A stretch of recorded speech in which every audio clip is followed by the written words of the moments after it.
Okay, well, thank you, and I will call to order the meeting of the Ground-Based Noise Subcommittee for May 5th, 2025 at 6 p.m. Let's begin with the roll call and confirm that we have a quorum present to proceed with tonight's agenda. Thank you, Vice Chair. City of Brisbane. Terry O'Connell, present. City of Hillsborough. Absent for now. City of Millbrae. Stephen Rinaldi, present. Thank you. City of San Bruno. Absent. Thank you, Vice Chair. We have a quorum. Great, thank you. Let's move forward to public comments to items not on the agenda. This is time for members of the public to address the subcommittee on matters not listed on tonight's agenda. And please remember that each speaker is limited to 2 minutes, although we can be a little flexible with that. And the subcommittee cannot take any action on items raised during this public comment. So we do have John Hamilton here to speak, who has submitted a speaker slip, so to speak. Yes, Mr. Hamilton, you will have 2 minutes. Okay, very good. I've submitted an 8.5 by 11, and I'll be reading highlights from that. As you know, Oakland Airport had planned an expansion, and I am the president of CLASS, which represents 3,000 homes on Bay Farm Island. As a result of the expansion, there had been a discussion with the city of Alameda and Port of Oakland and CLASS, and that resulted in a settlement. And I am reading item 3C, that the port shall attend San Francisco International Airport SFO Roundtable as feasible and advocate that SFO take action recommended by the majority of the Noise Forum members in accordance with the Noise Forum bylaws and other applicable laws and regulations. Now, in a nutshell, we really have 2 goals. The first goal has no direct implication to SFO, but it's an important thing to consider. From 10 p.m. to 7 a.m., planes leave Oakland Airport and turn about 30 degrees to the Central Bay. But during the daytime, the planes go straight out, or now a few of them, about 30%, go about 6 degrees to the left. And I always hear that the reason they can't turn left more is because of SFO operations, but I can't see it, okay, for the life of me. And so we need to have more coordination, because doing so would represent, that left turn would represent about a 3 to 6 dB reduction in noise to 15,000 people. And that's a big deal. And I don't think it's going to change SFO's operation 1 iota. The next part is that when you have inclement weather and the flow is in reverse fashion, and the planes are essentially coming over the central part of Alameda and landing at SFO, we had heard the GBAS summary, and that GBAS summary basically allows for airplanes to potentially fly higher over Alameda and then drop down. And we would like to make sure that SFO is aware we are very interested in moving forward with that. And that's it. That's what we'd like to do. Kick it off. That's great. Well, thank you very much. And I'm sure that we will take these things under consideration when we look at them. Most of this would be looked at in our technical working group, more so than in the ground-based noise. But okay. Great. I thank you very much for. May I leave my contact information? Oh, okay. Thank you. Great. Thank you. Thank you. I just wanted to make a correction. At first, we didn't have quorum, but now Chair Krolik is online now. And we have one more speaker who has their hands raised virtually. Okay, great. And if we can give them approval. Yes. Ms. Schneider, you will have 2 minutes. Thank you. Ann Schneider, City of Millbrae, or from the City of Millbrae. Apologize for not being there. Mom was in the hospital today. I'm only I did not get notice of this meeting, and I'm concerned that I filled up everything, signed up for everything on the website, and had no idea this meeting was happening until Councilman Rinaldi from Millbrae texted me earlier today. So while I'm glad that the meeting is happening, I am concerned that no notice went out to the people of Millbrae, let alone the people of the close-in communities. And finally on that, it's great to have a host for a meeting, but this is the first time ground-based noise has not been held in the city of Millbrae, or at least in one of the cities that are considered close-in communities. I hope that this is not a common occurrence, that the meetings are conducted way up in Brisbane. The traffic is brutal to get up there. Thank you. Thank you. At this time, there are no other virtual hands raised. Okay, well, we will go ahead and close public comment for items not on the agenda. And that brings us to item 3, which is the introduction. This next item on the agendas are an intro and comments from myself as the chair before we get into the technical presentation and discussion on tonight's agenda. I want to extend a warm welcome to the new members joining the Ground-Based Noise Subcommittee. We're grateful to have your voices at the table as we work together on complex issues related to the community noise impacts. I also want to take a moment to recognize and thank the previous members of the committee whose contributions helped shape the scope and direction of this important study. Their commitment laid the foundation for the work we are reviewing tonight, and we're building on their efforts as we consider our next steps. With that, let's move into our first agenda item, the summary of results of the ground-based noise measurement program. This study represents months of work and the results of community input, careful planning, and technical analysis. Before I pass this item to staff to introduce, I will ask if we have any public comments on the items from members of the public. There are no hands raised in the room or online at this time. Thank you. Okay. At this time, I'd like to invite Vanessa Lee, our roundtable coordinator, to introduce the consultant and walk us through the summary of results. Thank you, and hello, everyone. So as part of the Up the Hill Noise Study, we worked really closely with our partners at SFO, the Noise Office, and also HMMH, our consultant, to conduct targeted noise monitoring in communities that were adjacent to SFO. So tonight, we're very pleased to have Gene here from HMMH, and he's going to share the final findings of that study. The presentation tonight will cover the methodology, the measured noise level, and key takeaways based on both A-weighted and C-weighted data collected across multiple sites in June 2024. So Gene, I'm going to go ahead and pass it over to you to do the presentation. Great. Thank you. And go ahead and go to the next slide, which is basically the overview of this presentation. Talk a little bit about the background of these noise measurements, understanding the community concerns, what were the results, what was learned from the measurements, and then there's a slide at the end to talk about potential next steps and paths forward. So if we want to next slide. So the ground-based noise is focused on noise from San Francisco ground sources. So for instance, thrust reverse on arrival, start a takeoff roll on departure, taxi noise, engine run-ups, aircraft at the gate using their aircraft auxiliary power units, queuing up to take off, those sorts of things. Basically noise on the ground as opposed to the noise from overflights. This committee was established in 2018 to assess noise in SFO adjacent communities, mostly to the west of the airport. Next slide. So the community concerns, first, the CNL contours do not adequately represent the aircraft noise environment at the adjacent communities because aircraft do not generally overfly these communities. So the focus was on determining noise from departing runways 01 left and 01 right, and specifically how that noise propagates not just out to those communities, but given that some of the residents of these communities live up on a hill, how does the propagation move up the hill?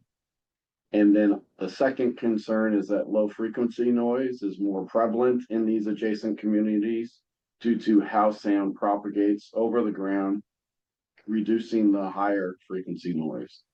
So the focus on monitoring low frequency noise from start to takeoff roll and under the flight path to determine whether there is more low frequency noise under or behind start to takeoff roll than under the flight path. So that was basically the impetus, as we understood it, for the noise measurements that the airport graciously did for us. So the airport measured aircraft noise in Millbrae, Burlingame, San Bruno, and then South San Francisco and Daly City. Those last two are those that are what we call out the gap, that get the aircraft that go directly overhead, as opposed to taking off and moving away from the communities. So the study focused on noise from takeoffs, though we did also measure some reverse thrust on arrivals as well. The monitoring took place over 3 weeks, 21 days in July of 2024, last year. And 14 locations were used, including both permanent and temporary sites, for a total of 14 measurement locations total.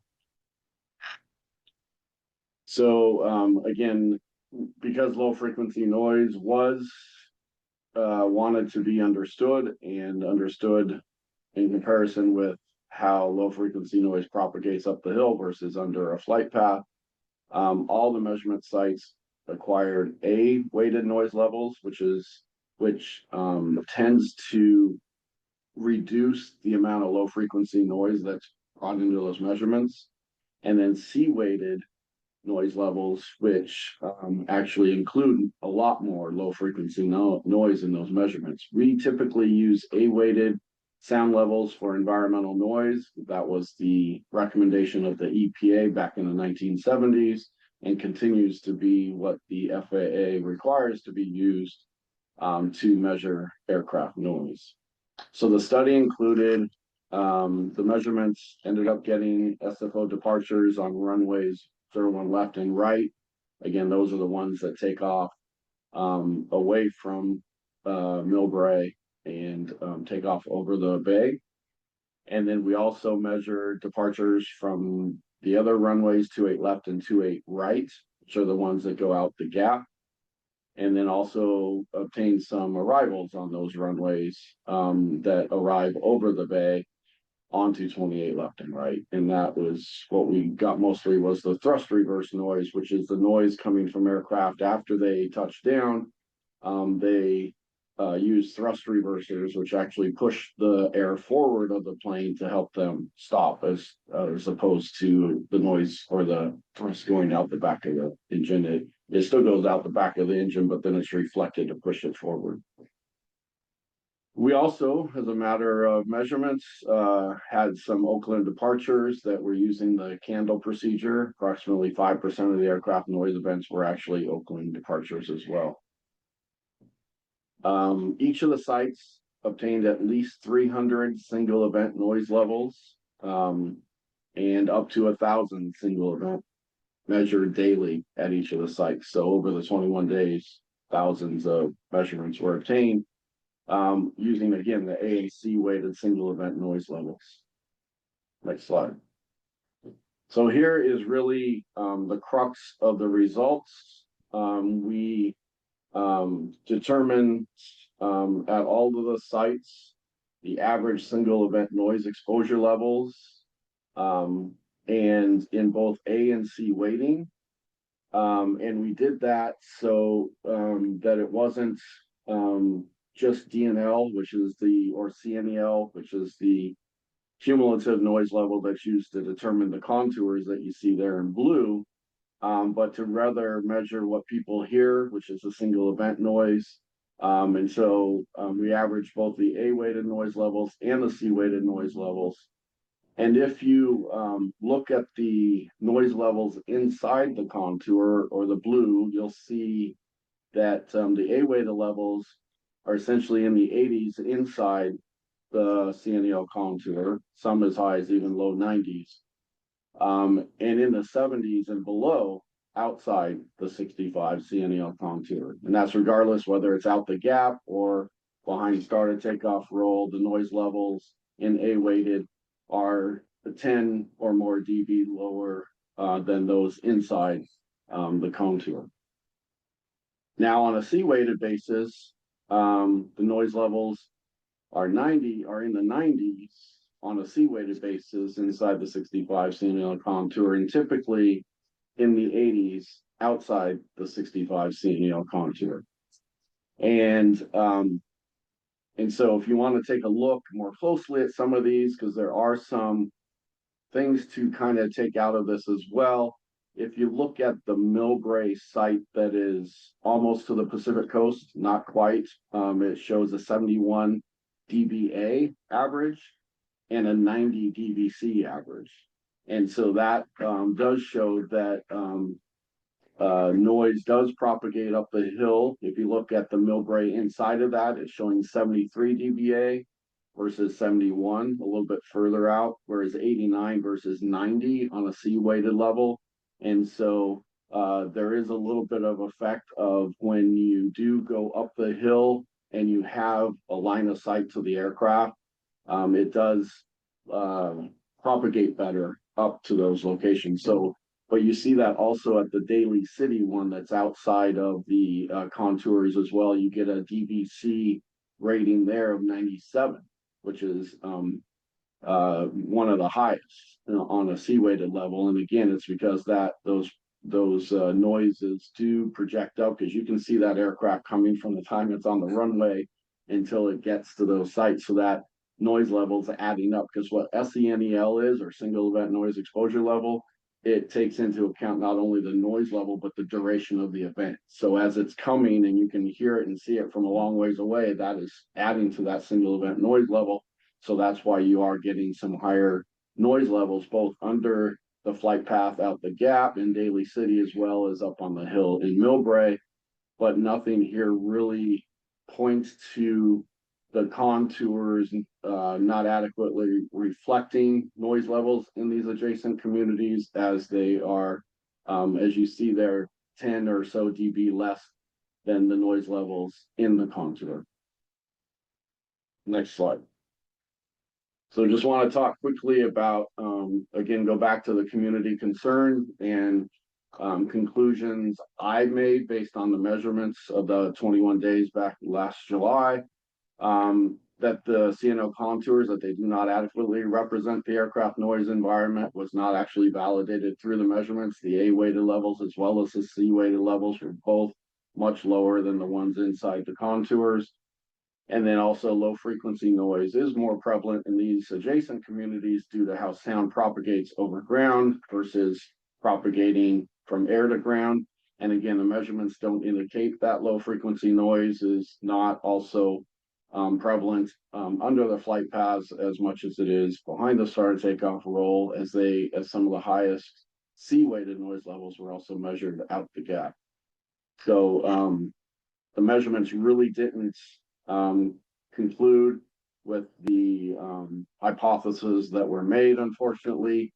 But I do think it was incredible, really good information to have, so that we can now have this as a starting point. Doesn't mean there's nothing we can do about it, but I think it does mean that the contours on a CNEL basis, whether it uses A weighting or C weighting, is still adequately representing the noise that's experienced in communities. As we all know, a lot of communities have discussed that 65 is probably not the right threshold, but that's not what we're talking about here. It's more about are the communities that are under flight paths better represented by the contours than those that are not under the flight paths. And again, we didn't see the measurements to support those hypotheses. And did you want to pause here? Oh, yeah, I think we're gonna pause here and open it up to questions. So even though this does show that as sound, the C weighted, as it goes up the hill, it can become more perceptible to the residents there. And no one's denying that an 87 or 90 decibel intrusion in their day or their night is terrible and very disruptive, because we have to take it as an average for these contours. It means that we really can't be changing the outline of the contours due to this study. Yes. I would say that is correct, because the noise measurements, as you see, they're higher inside the contour as we would expect them to be if the contour was adequate. But and so we kind of showed that the contour shape is probably what it should be, whether you use A weighted or C weighted. But yes, you do have the hill effect. We've always known about that hill effect, whereas if you have a clean line of sight to the aircraft, no buildings or anything in between it, that it does propagate up the hill more effectively, meaning you don't get quite the reductions that you would think you would get due to just the distance away. Or what actually I found surprising was that the C-weighted noise levels under the flight path were just as high or higher than those behind the start of takeoff roll, because I always did think that low frequency would propagate better across the land rather than A-weighted, because nothing really stops the C-weight, the low frequencies. But that didn't pan out in these measurements. Now, the site that's the Daly City site that's way out there at the tip, Mm-hmm. and its DBC is at 97. Mm-hmm. Part of that is that because of the increase in elevation of that site, or is it that they've already started to crest the hill and they're getting the bounce back again from, they're getting the approach noise, but they're also getting the bounce back from the passing the monitor. So my assumption on this is that it's due to two things. One, they're higher up, so they're closer to the aircraft than they would be if they were flat on ground level, of same elevation as the airport. So one, they're closer to the aircraft. But two, I think it's really just picking up the event for a longer time period, which adds to that. That's why we used SEL or SENEL rather than LMAX. The LMAX may not have changed as much as the SENEL due to just that a little bit added duration. It wasn't a great addition of time in those SEL values, but between the two of those things, it added to that. And when they were doing these 21 days, was fog an issue? Because I know in Brisbane, and I'm not sure if it's because of the takeoff they're doing, but when we have a foggy night, we get a lot more low reverberation, it seems like. Yeah, so what actually happens there, and I think I've described this before, is sometimes when you have fog, you don't need fog for this condition to exist, but a lot of times when you have fog, it does exist as you have a temperature inversion, meaning that the air is warmer up above rather than warmer below. And when it hits that, it makes a barrier, if you will, when there's a temperature inversion. Oops, and when the sound hits that barrier, it comes back down. And so that's why you're getting what you hear, and you would measure the same thing as higher noise levels, because you really are, because what's happening is you're not getting those buildings to reduce that noise at all. It's going up over the buildings and coming back down to the receiver on the ground. And we've measured more than 10 dB difference between a temperature inversion night and a regular night. So I don't know, Bert, do you know? Do you know whether there were any temperature inversion, mostly nights, but they could have been anytime temperature inversion times during those 21 days? We didn't collect the temperature inversion data for this, although I will say that it's very typical, particularly in the summertime. if you actually look out across the bay and you see that brown smog layer out there, that's a visible indication of that inversion layer.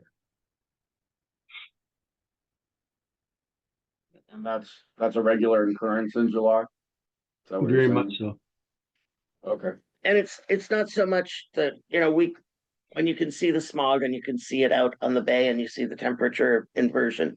I mean, we actually see the fog rolling over San Mhm. Bruno Mountain and covering the Sure. coast range. Sure. And it's pretty obvious.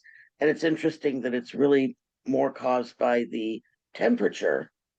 Yeah. 'Cause I always thought it was the moisture in the air Yeah. causing Yeah, the sound to bounce off actually, the isn't water. right, no, it's But not, it's actually, not, it's the the inversion temperature. creates a barrier. It's like a Okay. wall. And the sound really does hit that wall or that inversion layer, and it depends how thick that inversion layer. If it's a really thin layer, then it's kind of gonna go through, but sometimes that layer gets pretty thick and it just comes right back down. Okay. Do you have any questions, Steve? I was just looking at the data and I was kind of shocked to see the low frequency noise in the DVC range and how it travels up the actual hill. And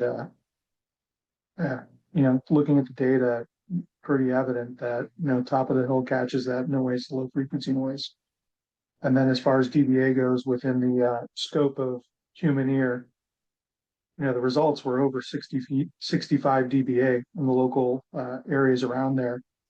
And I can tell you with certainty that I definitely hear the airport noise where I live, which is over in Lomita Hills, which is at the base of the hill over by the San Bruno Millbrae border. So it's not uncommon, especially at nighttime, to hear, takeoff of airplanes or even arrival of them. Mhm. So I'm kind of shocked by the data. Do you think this has to do with the positioning of the sensors? I know reading the report, it was put in there to capture takeoff noise, and then also, arrival noise as well. But I'm trying to understand the data, and sounds based off of what you presented that the data is acceptable based off of the metrics you guys are grading by. But I could tell you, I just had a complaint from a resident literally yesterday. And for the record, it wasn't Ann Schneider, a former mayor. It was just another resident calling in saying, hey, how do I report this to SFO Airport Noise Roundtable? Well, and the thing is, a key word you said there is acceptable. I mean, acceptable is subjective, right? And people aren't gonna find it, acceptable. Just like, the contour that goes out towards Daly City, but doesn't quite get to Daly City. The people in Daly City would also probably say that's not acceptable. So there's something to remember that both with California law and federal regulation is that, California and the FAA have determined that all land uses are compatible with aircraft noise of less than 65 DNL or CNEL in California. So that's the contour that was being shown on that map, and that is determining, the location of potentially incompatible land uses. It's not trying to assess all, annoyance and, acceptance or things like that. It's just whether or not land use is compatible. And so what they're saying is those contours, everything outside the contour land use is compatible. And basically that's all it's saying, right? Is that you don't have to do something. The jurisdictions are free to, put whatever types of land uses they want there. It's not addressing full annoyance, especially with, nighttime operations. I've stayed there too. I forgot the name of the hotel there that's right there on the main road. Anyway, Residence Inn, I think maybe. Anyway, yeah, I heard them all night, and I had my window closed. I thought it was open. It's not an uncommon occurrence. No. So I've experienced it as well, and we totally understand it. It's just that, again, the hypothesis is that because aircraft aren't directly flying over those cities, that perhaps the contours were underestimating the effect of that. And maybe it's a low frequency thing, or is it an A-weighted thing? That's why we did both A-weighted and C-weighted. Mhm. But found that really the noise levels inside the contours were generally, 10 dB louder than those outside the contours, meaning that, there's no impetus. If we had seen, some of the same levels that are inside the contour saying heading out to Daly City, but inside the contour, we saw similar levels outside the contours, like in Millbrae, San Bruno, those areas behind, then that would have led to saying, yes, the hypothesis is right. The contours are not taking into account those operations that don't directly overfly, but we didn't see evidence of that in the noise measurements. Got it. And one of the other things you said is location. So while we did set them up to measure departure noise, the arrival noise that you're hearing also is on arrival after they touch down. And it's almost in the same location as the departure noise. It's where where the runways intersect. That's about where they turn on the thrust reverse. So it's kind of in the same area as the noise source. So that's why it picked up both departure noise as well as arrival noise. Well, even as far north as we are, and here in Brisbane, depending on what the weather pattern is, I can hear the ramp ups from my bedroom, and I'm about halfway up our mountain. But facing the airport? My bedroom window faces the bay, yes. Okay. But I mean, I can hear them, and then I can hear them take off, and then I can say, oh, they're making a turn. So I can literally track. Yep. Now it depends certainly on the weather, or which way the wind's blowing, and all sorts of things. And of course, it's annoying. Is there anything, Bert, you'd like to interject at this point in the conversation about these studies, or your You're muted, by the way. Bert, you're on mute. I didn't mean to put you on the hot seat here, but I just thought I'd click ask it. if you had any. Took 4 tries. Anyway, so yeah, one of the things that I don't know if Gene really addressed with it, but we went to a lot of extra effort using ANEM, the aircraft noise event extraction methodology, to really pull out everything that we could. We were able to get, as Gene mentioned in the beginning, the aircraft noise from reverse thrust, from the start of takeoff roll on 2/8, things like that, most time our system typically doesn't pick up.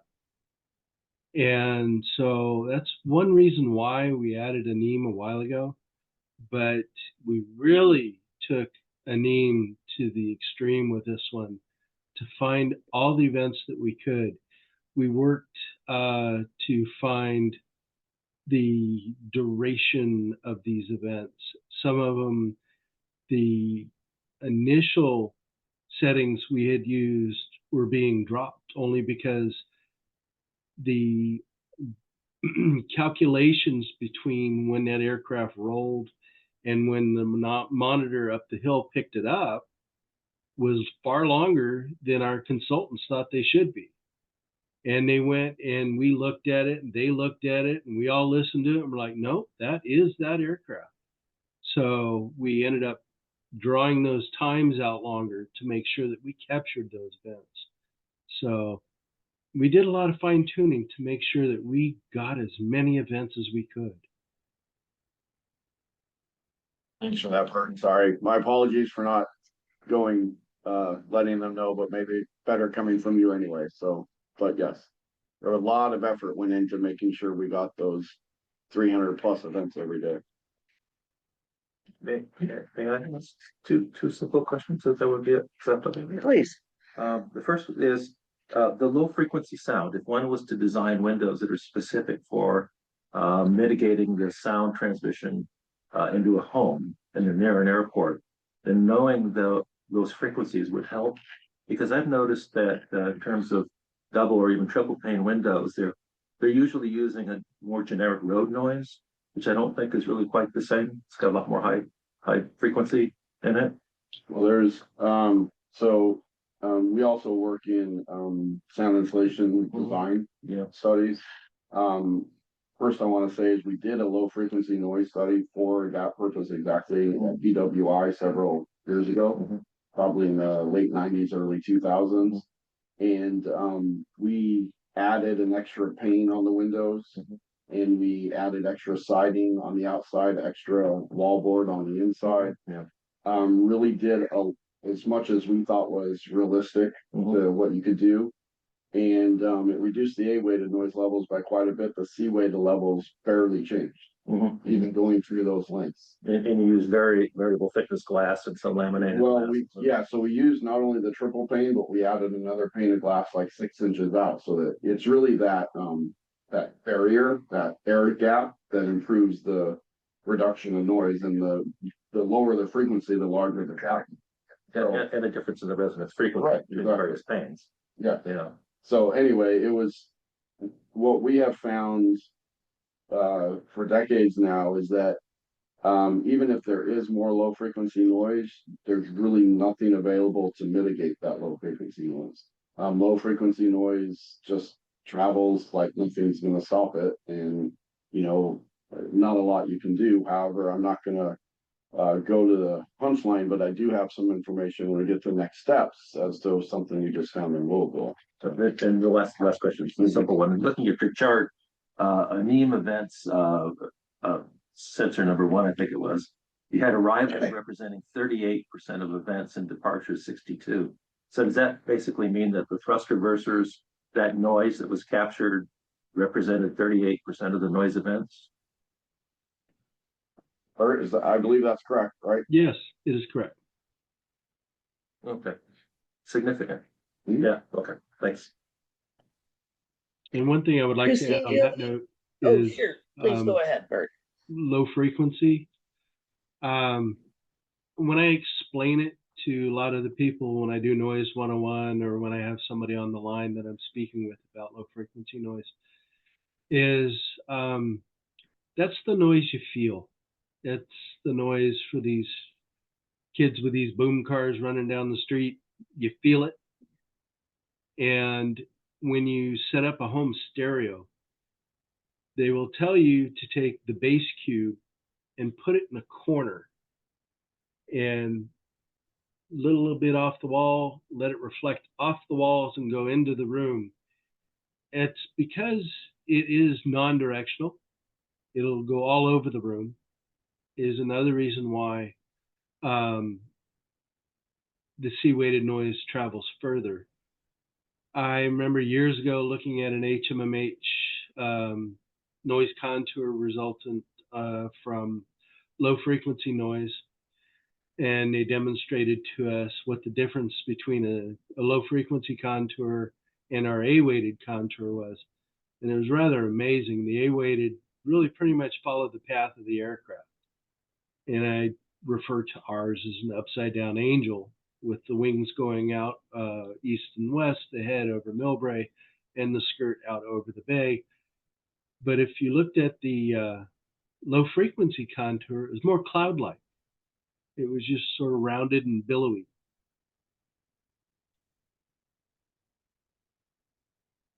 That and makes went further sense. out. Christine, do you have any questions? I don't. Thank you so much for the presentation and the information. And are there any other members of the public that would have any questions at this point? Yes, we have one virtual hand raised with Ms. Schneider. Please go ahead, Anne. Thank you. Jean, in terms of the very beginning, the hypotheses was not to prove whether the noise was greater outside the contours than inside. The hypothesis was for the communities in back of the runways, was there sufficient noise to trigger a change in the contours? And you did, and Bert tried to bring up the LMAX versus the CNEL. The reality for those of us behind the runways is not the per incident, it is the length of time that noise exists and the constant state of background noise, or what would be called ambient noise, that is directly related to the airport. Now, some of this could come up into the next agenda item over next things, but the difference between people under the gap departure and the people in Millbrae, or the new people moving into areas of Burlingame where I swim at prime time. And I will tell you, those arrivals on 28 are amazingly loud on that. Now, again, it depends on the shape of the structure. But I think if we're going to try to take this data and fit it into the FAA regulations that do not look at duration, then we're not going to get anywhere. Part of the goal of this is to find out the I don't know what the right word is, the errors within the current I'm sorry, you contour cut out there for a formulation second. guidelines. I'm sorry? I'm sorry, you cut out there for a minute. No, it was me trying to figure out the right word. Thank you, Chair.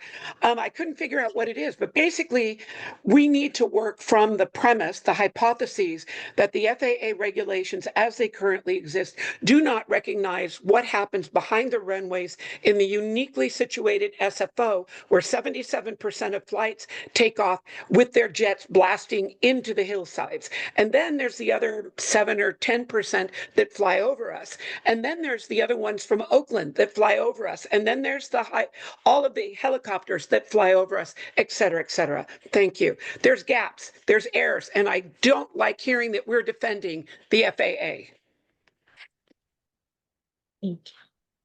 Thank you very much. There are no other hands raised.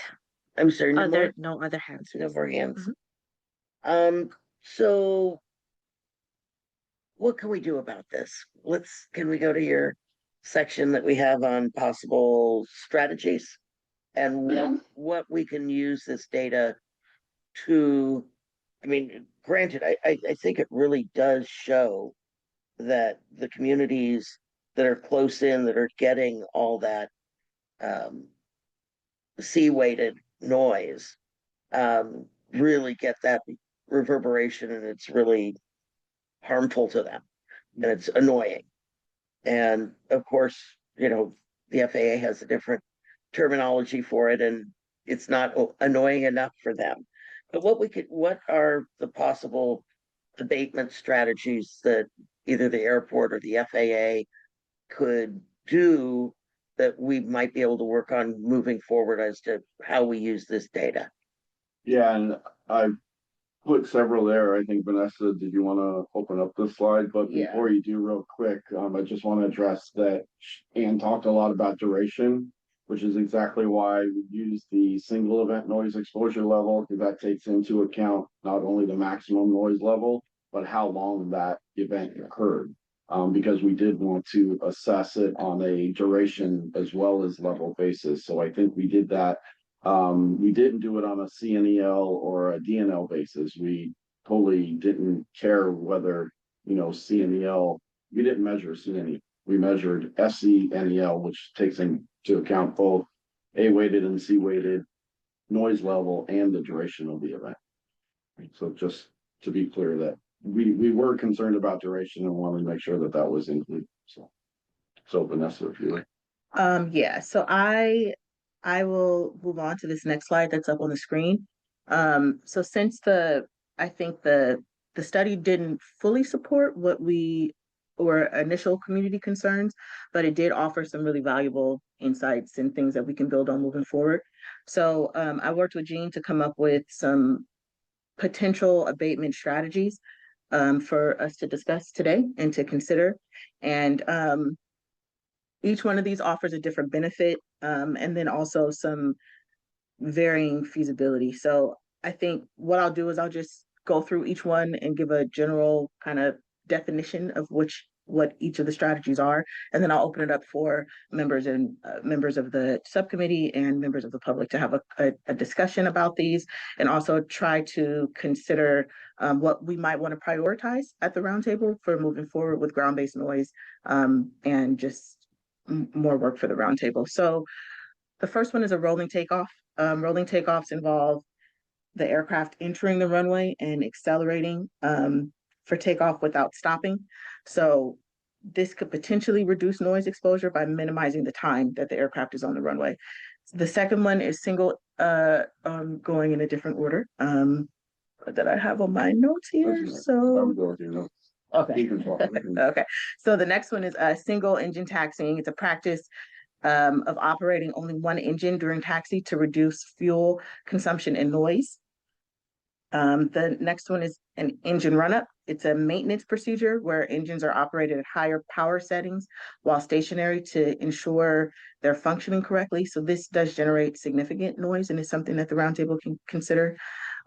Reverse thrust, which we've kind of talked about, is used upon landing to help decelerate the aircraft by redirecting the engine thrust forward. So limiting use of this can reduce noise during arrivals. Aircraft queuing refers to planes waiting in line for takeoff, and reducing these queues can minimize idle engine time and the noise associated with that near populated areas.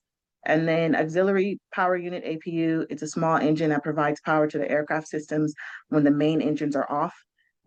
Limiting its use can decrease ground noise and emissions. So I'm just going to open it up for everyone to talk about. And I think Gene had something he wanted to add. Just a little bit before opening it up, though, I will say that the last two bullet items on the slide, SFO does have policies in place to on engine run-ups when and where they do them, as well as the use of auxiliary power units or APUs. They have, I think all gates have gate power, it's called. And so that the APU is only running until they can hook up to the ground power. And then the APU is off until they disconnect again from ground power. They turn the APU back on to start the aircraft. So they already do have policies in place. Doesn't mean that we can't tweak them or try to see if for those last two, there's even more that we can do. And then the last thing I wanted to say was on, actually I can say on rolling takeoffs, I'll do two more rolling takeoffs. Probably difficult here, except maybe for at night. And the difficult part is, I'm sure you've all been at the airport or you've observed operations where there's two aircraft on the one left and one right waiting to take off until the ones on the 2-8 land. Once they land and clear the runway, then they get them to go. So they have to be there waiting for that window to open, right? So you can't just come on and take off, except during the night. If they're coming out and there's no arrivals coming in, maybe they could just let them go. But so there might be limited use of that.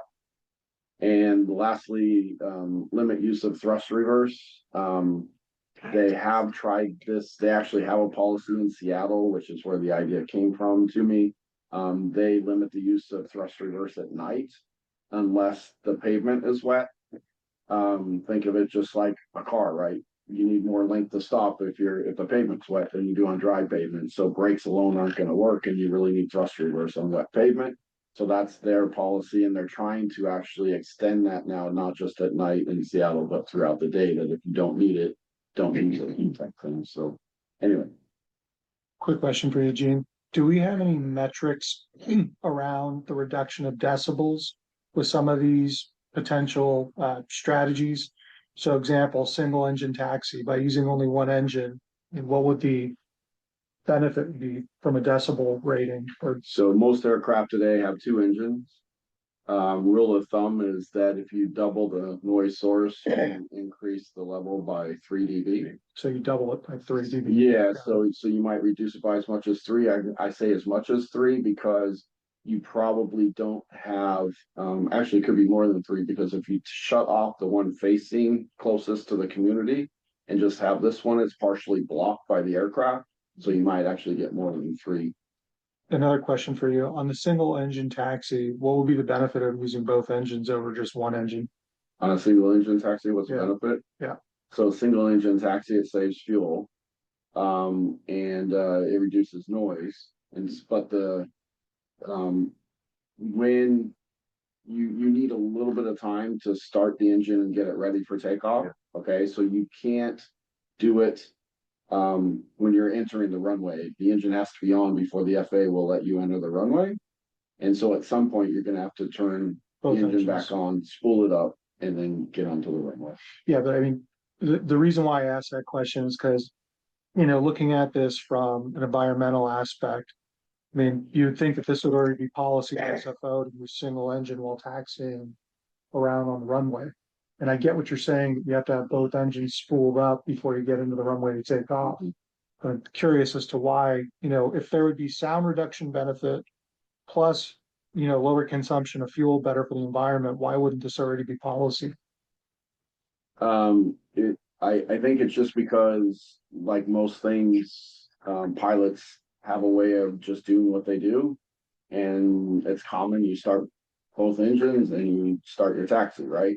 But there are places in the world where they can't do that, and they aren't doing that. It's just a matter of working with the airlines to see what their roadblocks are, because they know the rules. You can't enter the runway till you get there. So if, for instance, this could be associated with queuing, right? You have 20 aircraft queuing up.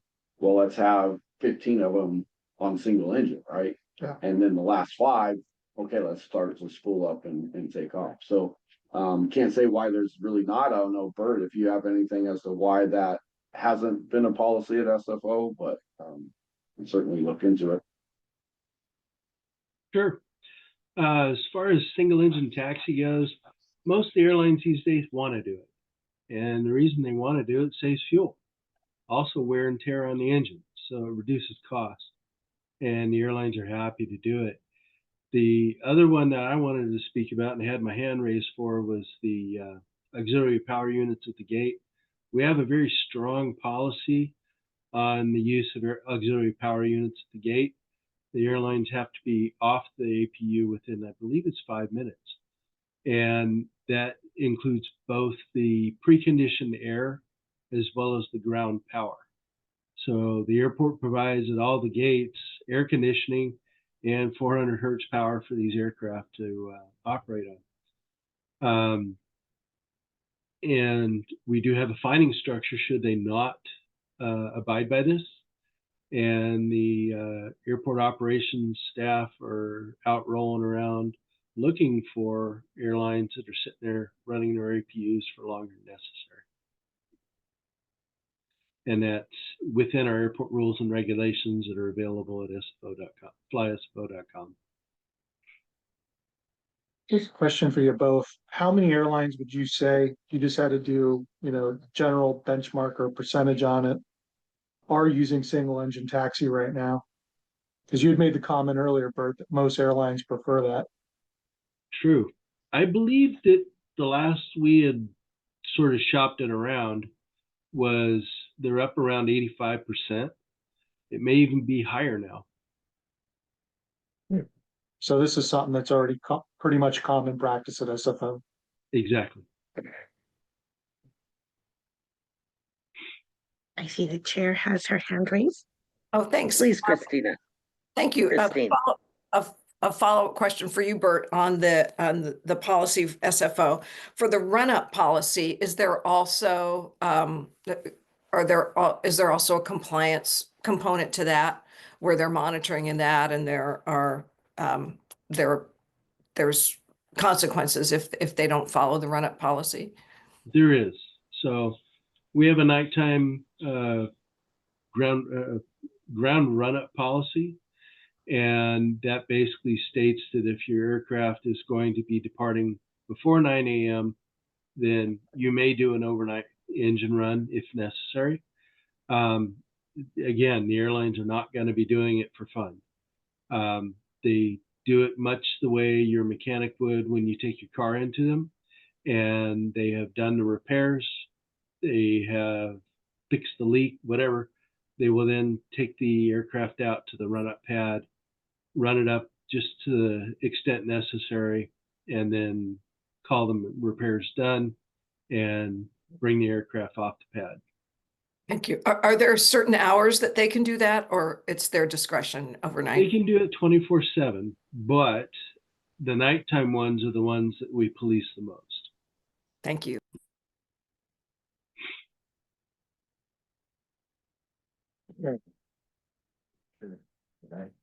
Please. So at Oakland Airport, we have about 20 cargo planes that depart between 3 a.m. and 7 a.m. And you hear those. Not every night, but on occasion, there'll be some work evidently that was done on the planes. And they'll start the engines and not do a full engine run up, but rather increased RPM for 5 to 8 minutes perhaps. And I wonder whether or not, what I hear is two or sometimes three engines running at the same speed. And, if you get two engines running at the same speed, you get the frequency in sync or out of sync, and you get that sort of in harmonic and out of harmonic.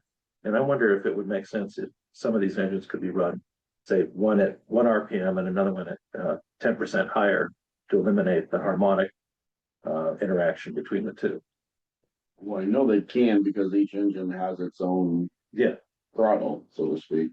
I don't know whether physically they can, meaning being sitting there and running one at say 20%, one at 10%.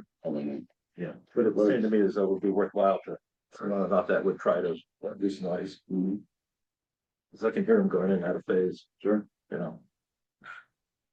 Thank you. And we have Ms. Schneider's hand raised again. Please. Chair, are we still on the previous or are we on the next agenda item? The next agenda item, the final agenda. We sort of To do next? molded into the next agenda Okay. item. So when I look at the history of the noise reports, they are generally using the FAA model of averaging all the information in. What I would see and what I will push the city of Millbrae to do, regardless of what SFO Roundtable may do, is to try to get the airport to separate out the three different categories that we use: daytime, nighttime, and evening flights. And with that data, we can find out just who are those operators that maybe they accidentally, whatever happens with weather, they leave at 10:30 or at midnight. But as the gentleman said, those cargo flights that did not exist when I first joined the roundtable in 2016, but now take off a lot between the 2 o'clock hours. So for at my house, it is hellacious to get to sleep or stay asleep between 2 a.m. and 3 a.m. And the flights are one after another, and the noise is constant. So if we were to look at the data and break it out from the 24-hour average, we might find some other solutions that are not there. Now, when we first started the ground-based noise meetings back in 2018, 2019, we also looked at other ground mitigation that could happen. I fly into a lot of other airports where there are a lot of trees very close in. But what has happened in Millbrae with SFO on a site called what they call the Adrian lot, we call it Site 7 in Millbrae, they have removed almost all the vegetation. So Jean, when you stay at the Residence Inn, what protection was there 2 years ago is now gone. And instead it's big inert piles, which then in turn bounce that much more noise. So I think the ground-based noise could be looking at specifics that fit the close-in communities and what might be done. And a lot of it, I know we keep saying the airlines get to choose their nighttime departures, but let's identify those airlines and cargo airlines that are departing between midnight and 5 a.m. and let's hold them accountable. Bert may talk about they get fined, but we have no data on that, no information at all. So that's the direction that I'll be pushing the people of Millbrae in, is very close in data and close-in metrics.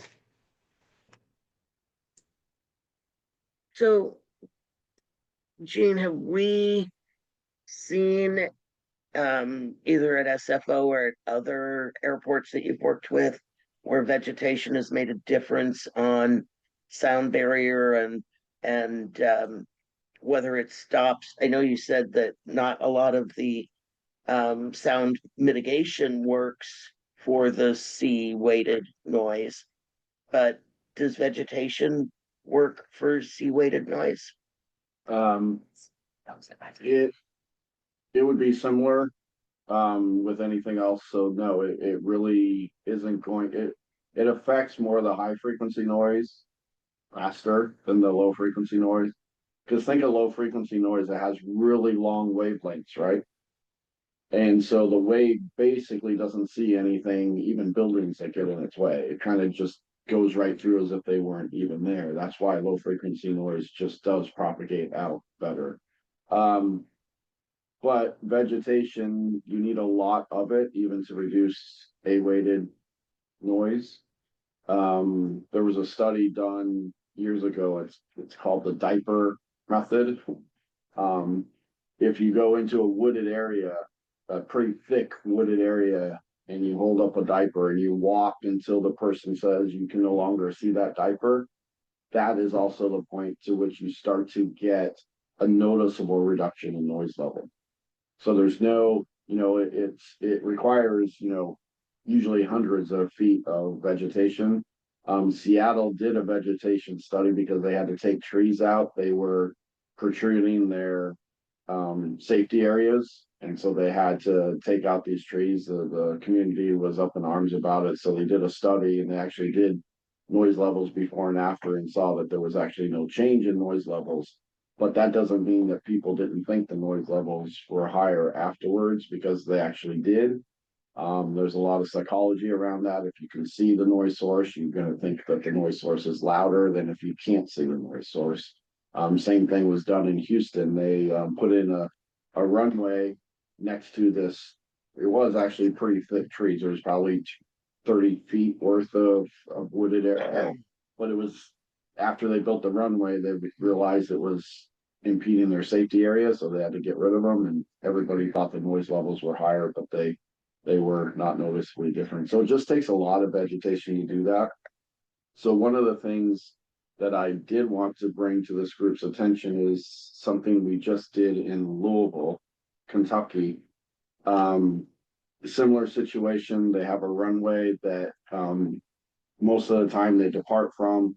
There's a neighborhood off behind the start and takeoff roll that is always complaining they need something done for the noise. Low frequency is crazy. It rattles homes, things like that. So we actually are doing what's called an active noise control study. You probably have seen the Bose headsets or even the Apple, earbuds now have active noise control, where if you put them on, the noise around you kind of goes away, because what it does is it cancels out the noise. It generates a noise out of phase of the noise that's coming to you. So we did that in Louisville using speakers pointed at the neighborhood. And so here's the aircraft, here's the speakers. And while the noise level reduction was only like 2 or 3 dB, the people that came out for the demonstration from the neighborhood said, what happened to all the low frequency noise? Because we had these really big subwoofers to reduce the low frequency noise, and it actually did. It created a wave that was out of phase of the wave from the aircraft, and actually did reduce the low frequency noise. And so when I said earlier today that nothing reduces low frequency noise, I'm telling you, there might be some hope in doing something like that, to where it really does.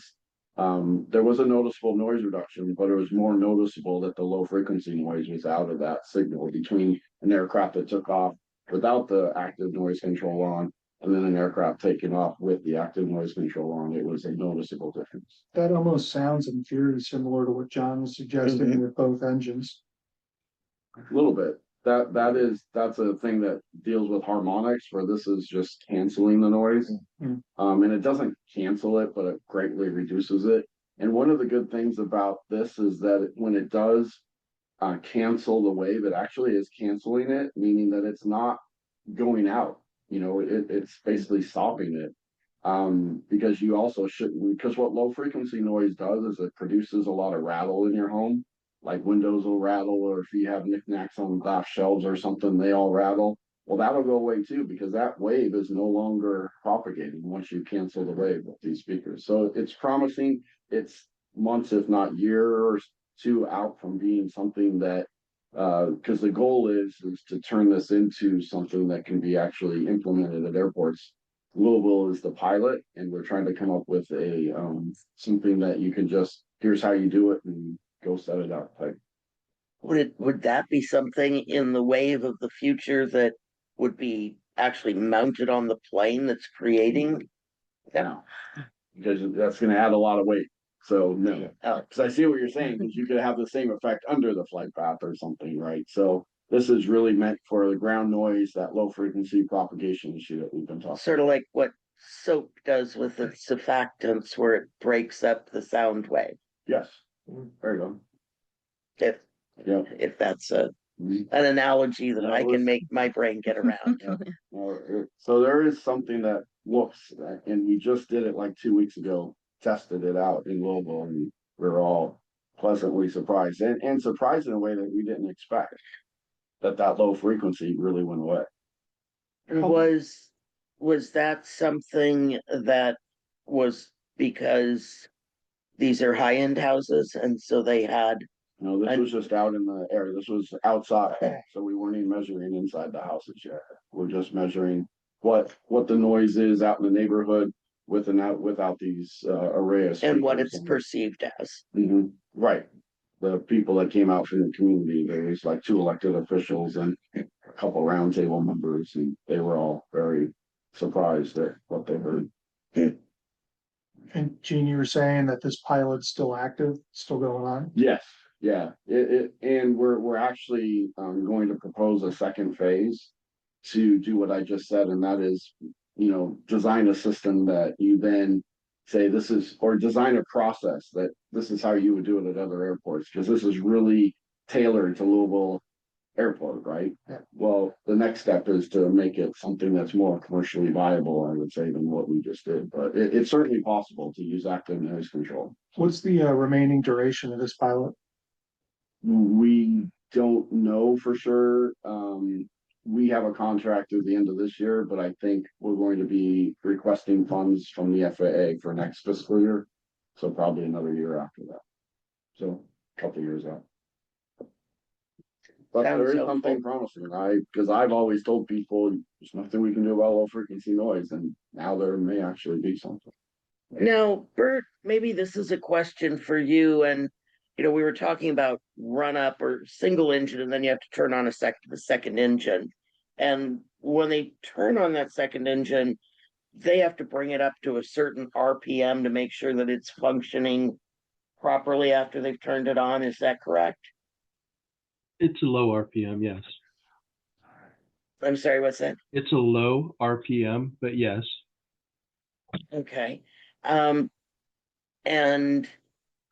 just, and I'm speaking of when I'm on the plane and, first we're not headed towards the runway, then we turn towards the runway, then we're getting close to being the next person in line. And they slowly start ramping up the speed to get ready to, go for it when it's their turn to take off. How long is that typically, and can that time frame be shortened while they could still roll up almost ready to go onto the runway? Could that time frame be shortened? Interesting question. And the reason I say that, and each airline has their own policies for the single engine taxi outs. They want to be sure that they start the engine with enough time to make sure that they get it stabilized and ready for takeoff. And they don't want to start it too early and waste all that gas. So it's kind of a fine science for them to do that, because you have air traffic control. Okay, it's been taking them, I don't know, 2-3 minutes per plane ahead of them to get it moving. They kind of try to gauge it based on that. But they're not looking at the arriving aircraft, they're typically looking at the aircraft ahead of them.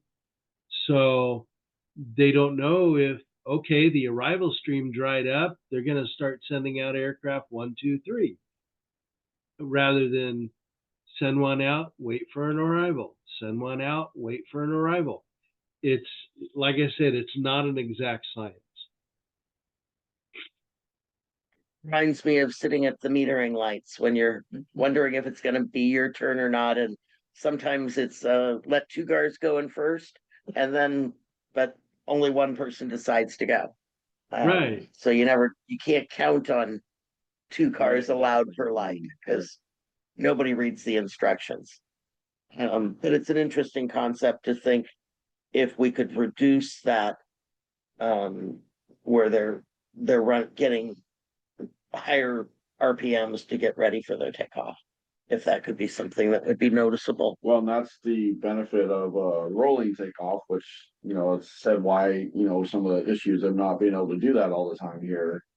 Is that a rolling takeoff, what it does is start spooling the engines as they're rolling out, so they don't have to wait on that to happen, right? So as they're rolling out onto the runway, they're going to departure setting on their engines, but it takes a while for the engines to what we call spool up. And so that's why rolling takeoff is taking advantage of that, because it's probably happening further away from the community that's behind it, right? By the time it fully spools up, it's further down the runway.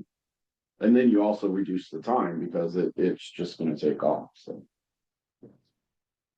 Makes sense. Vice Chair, and Ms. Schneider also has her hand raised. Please go ahead. Thank you, Chair. Just a couple of things because there are new members. Remember that SFO, it predates my time when they would have done the environmental impact work for moving the runways closer to Millbrae, 400 feet, 450 feet, and 250 feet. Now, there was no mitigation done at that time for that. Basically noise moving on that. What's the term that the people farther away, that we can't move more noise over to a new neighborhood. But when they move the runways closer to Millbrae, they certainly move the noise closer into Millbrae. Right now, and I know the Roundtable said, oh my God, when I brought this up last year, the county of San Mateo has at least 6 revenue streams out of SFO operations. Now, in the current world, when an industry comes in that has regional benefits, but impacts a certain community more, there are more benefits given to those communities that are more greatly impacted. So one of the things that I will be continuing to push, and I don't care if people say, oh my God, is San Mateo County, you've got 6 revenue streams. Where are you using that money? And that money should be reinvested into the close-in communities.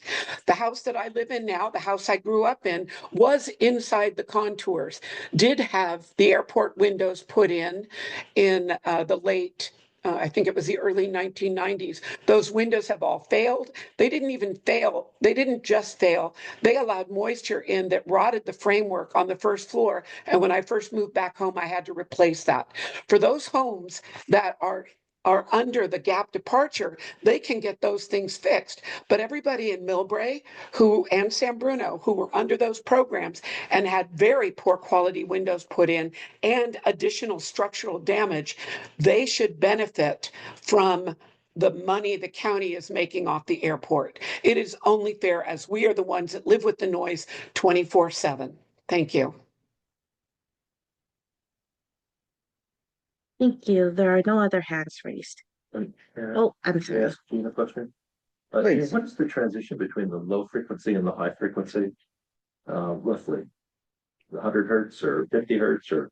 There really isn't a rule of thumb. A-weighted noise is really tuned to the speech frequencies, Yeah. Which we hear really well. But really, the roll off is more prominent in A-weighting, probably around 500 hertz. One of the low frequency noise metrics that were looked at by several consultants was the 250 hertz and below. I'm really thinking that was it, but there really isn't a threshold or a guideline, so to speak. But you do get a lot of that engine noise in those lower frequencies. So the active cancellation in Louisville would be primarily around the 250. Yes, that's where we saw the benefit. Okay. Like 100 to 250 hertz. Oh, interesting. Okay, thank you. And there will be a report out on that eventually. Yeah. Well, it's interesting. I worked in Yeah. the auto body industry, and I would have customers come in that had put the boom boxes in their trunks, and it would actually separate the metal panels of their trunk and their rear body panels, and actually separate the structural integrity from the low frequency noise that was making the whole neighborhood vibrate, made their car vibrate to where it was actually degrading the structural integrity of it. So, and we saw that, quite a bit. back in the days when that was really popular. So, granted, the low frequency noise, you walk into a club or something and you can feel it. And there's certain instruments that, a saxophone that's, on the lower frequency, you will feel that vibrate through your body more than you will something And that's, also what's changed is in the nightclubs now, like in the 70s and 80s, we didn't have the low frequency ability to really amplify those noise levels because we don't hear them very well. So you really didn't have that, where you actually feel it on your chest, right? But now because of our what we call subwoofers, and that technology has just, really gone crazy. That's how we can actively control this noise source too, that we have these really big, they're like 4 foot by 4 foot subwoofers and crank cones. out a lot of. I remember my husband talking about the cones in the new speakers he bought. Yes, yeah. So the subwoofer technology has really helped us to, hear those low frequency noises that. And maybe it'll help correct some of Exactly. these Exactly. We're trying others to use it to our as benefit, to our as we degradation. move along. Right. So any other discussion here on this topic? Okay. So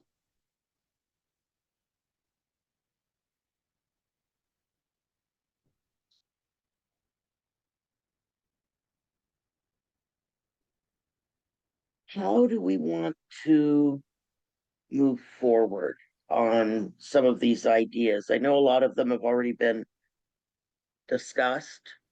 Is that something we'd want to come back to this group for more discussion and the feasibility of some of them in more depth?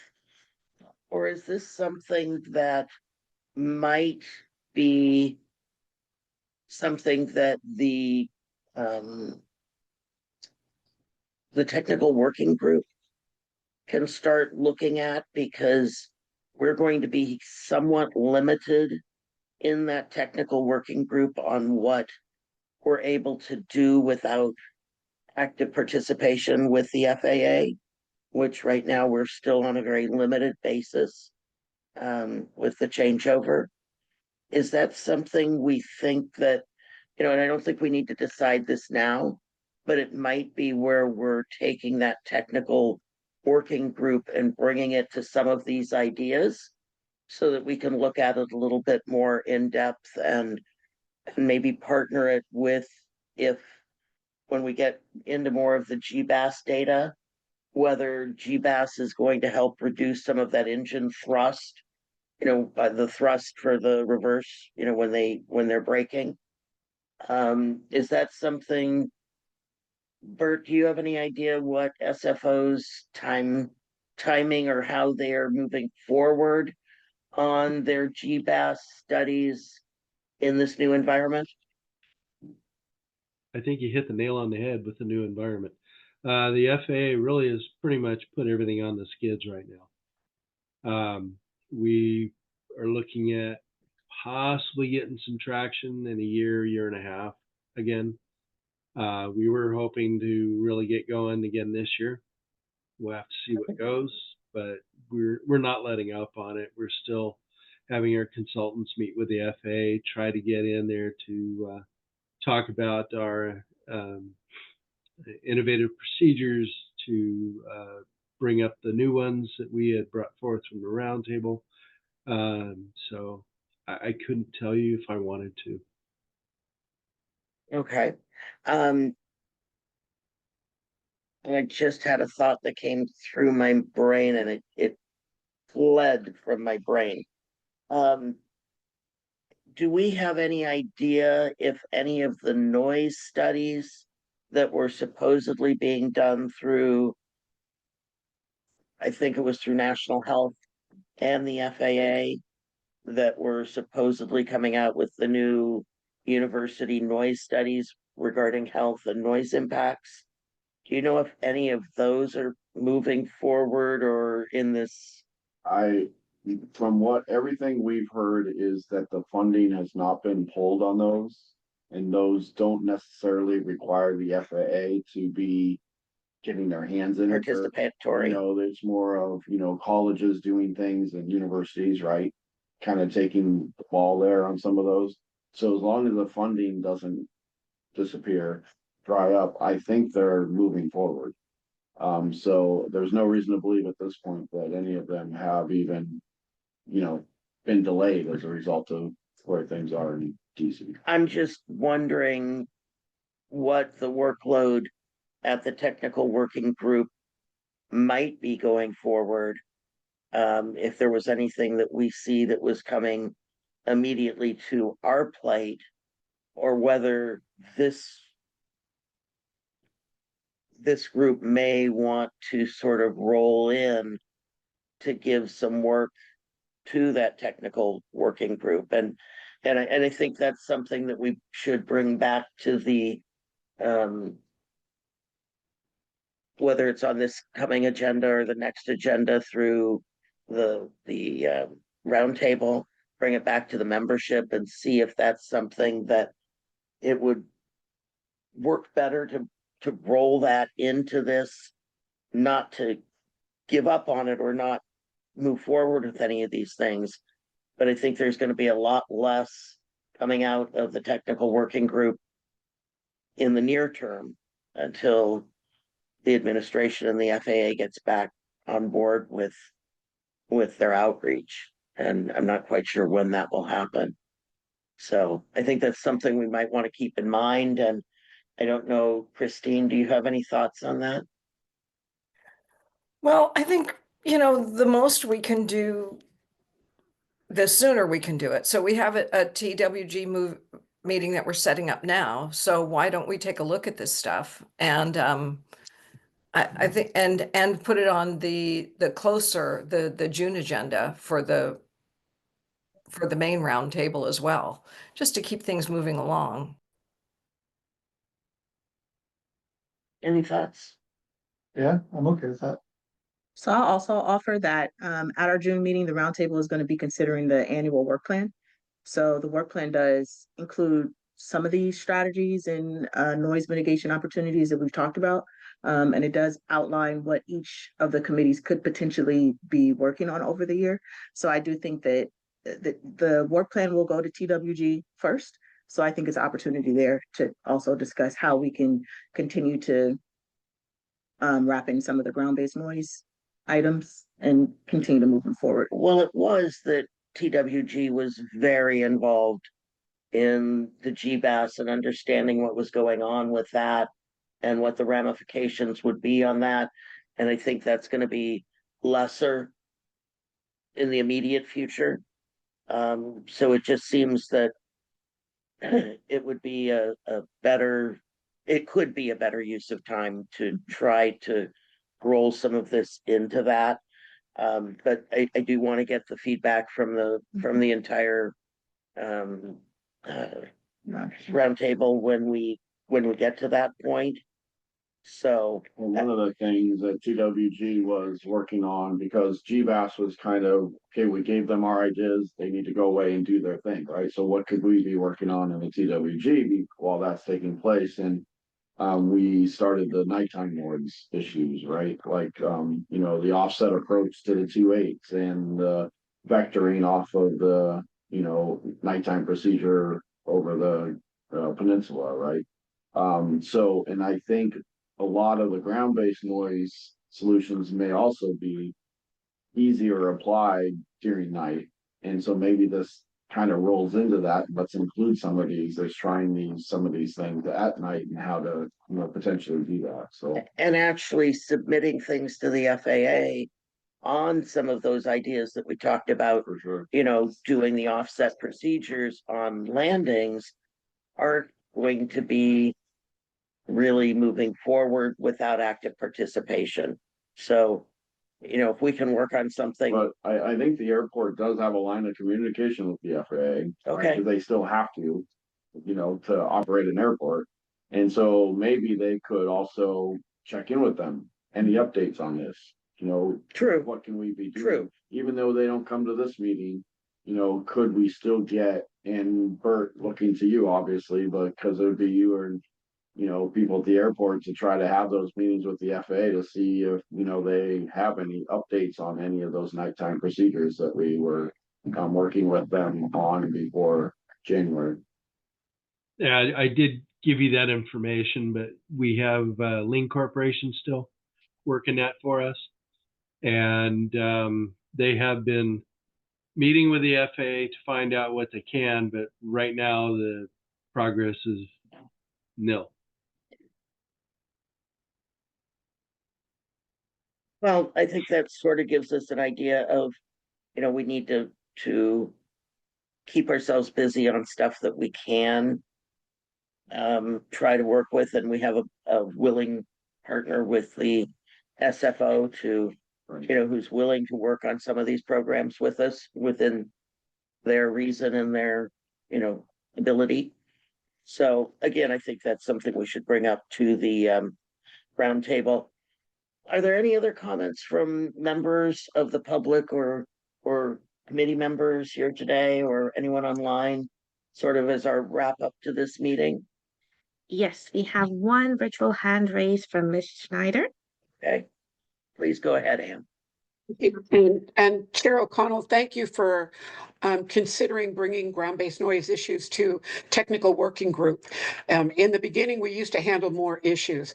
I've got 40 years of working on environmental regulations. When the national scene is limiting, you start looking at what you can do locally. Chair Royce and I and a couple of others started really looking at health impacts.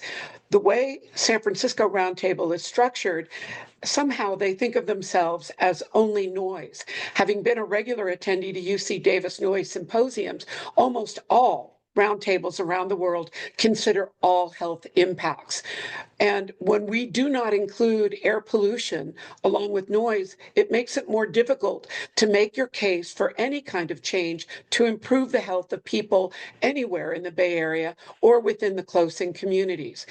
The data still exists, although the website was taken down, that under President Biden, he created a series of noise and social metrics.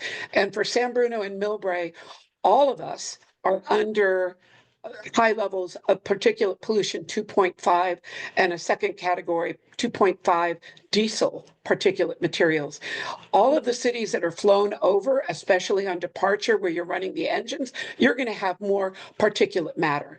Now, a health output of that is asthma in a really kind of reaching on that. But you guys could be in this period where the FAA is kind of in a holding pattern, start working on all of the health issues, start bringing in the additional reports. And again, the FAA came to the roundtable in October 2019 with a really brand new report on the amount of particulate pollution created by jet engines in the aviation industry. So there's some things that you could bring back. I will also say that ground-based noise studies in the past have never gone to the full roundtable. So there is opportunity to start bringing in the members to understand this very complicated situation. Thank you. Thank you very much. So with that, I think we should wrap this meeting up. Are there any announcements that members would like to make? Any updates in the members? None from this side over here. Okay. Well, with that, I would entertain a motion to adjourn at 7:26. Motion to adjourn. All in favor? Aye. Aye. Aye. Thank you so much, and thank you to the community. And I think that we, had some good discussion here, and thank you very much, and to staff. Thank you, Terry. Well done. Thank you, everyone. Thank you.